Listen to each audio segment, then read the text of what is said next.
வணக்கம், welcome to family corner.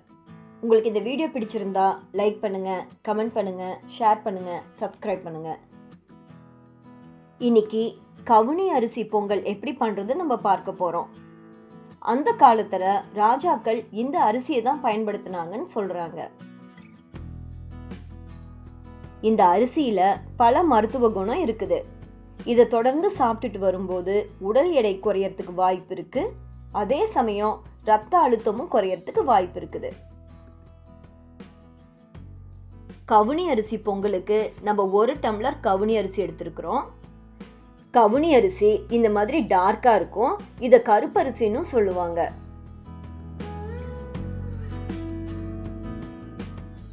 இந்த அரிசியை ஒரு தடவை நீங்க தண்ணியில அலசிட்டு 8 மணி நேரம் ஊற வச்சுக்கோங்க. இந்த அரிசி ஊறுறதுக்கு ரொம்ப லேட் ஆகும். அதனால குறைஞ்சது ஒரு 8 மணி நேரமாவது ஊற வைக்கணும். நீங்க இந்த அரிசியை காலையில பண்றதா இருந்ததுன்னா நீங்க நைட்டே ஊற வச்சுக்கோங்க. ஒருவேளை நைட் சமைக்கிறதா இருந்தா காலையில ஊற வச்சுக்கோங்க.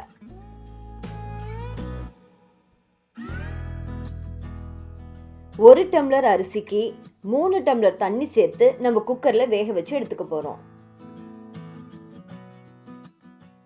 இந்த அரிசி நார்மல் ரைஸை விட வேகிறதுக்கு ரொம்ப நேரம் டைம் எடுக்கும். அதனால ஒரு 7 இருந்து 8 விசில் வரைக்கும் விட்டு எடுத்துக்கோங்க. அரிசி வெந்ததும் நம்ம ஒரு மத்துல லேசா கடைஞ்சு எடுத்துக்கோங்க. அதனால அரிசி இன்னும் கொஞ்சம் குலைவா இருக்கும்.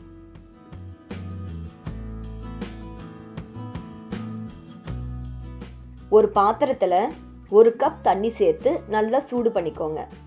அதுல 1/2 கப் நாட்டு சர்க்கரையும் சேர்த்து நல்லா கலந்துக்கோங்க.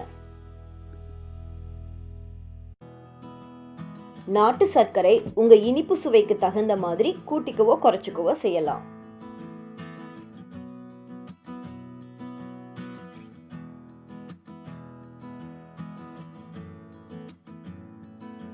நாட்டு சர்க்கரை தண்ணியில நல்லா கரைஞ்சதும் அதை ஒரு வடிகட்டியில வடிகட்டி நம்ம ஏற்கனவே வேக வச்சிருக்கிற கவுனி அரிசி கூட சேர்த்துடுறோம். கவுனி அரிசிய மிதமான தீயில வச்சு நம்ம மறுபடியும் கொதிக்க வைக்கிறோம். ஒரு பாத்திரத்துல 1 டீஸ்பூன் நெய் சேர்த்து முந்திரி பருப்பு, திராட்சை இதை போட்டு வறுத்துக்க போறோம். முந்திரி திராட்சை நல்லா வறுபட்டதும் நம்ம அது கவுனி அரிசி கூட சேர்த்துடுறோம்.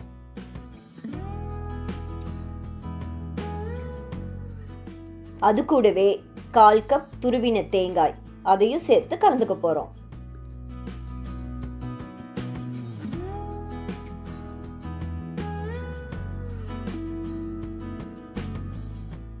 தேங்காய் நல்லா கலந்ததும் 1 டீஸ்பூன் நெய்யும் சேர்த்து நல்லா கலந்துக்கோங்க.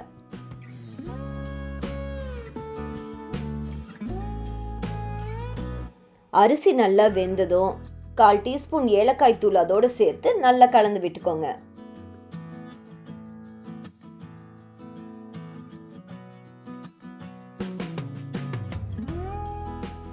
மிக மிக சுவையான, ஆரோக்கியமான, எளிதான கவுனி அரிசி பொங்கல் தயாராயிடுச்சு. இந்த ரெசிபியை நீங்களும் ட்ரை பண்ணி பாருங்க. உங்களுக்கு பிடிச்சிருந்தா ஃப்ரெண்ட்ஸுக்கு ஷேர் பண்ணுங்க. ஃபேமிலி கார்னருக்கு சப்ஸ்கிரைப் பண்ணுங்க. நன்றி.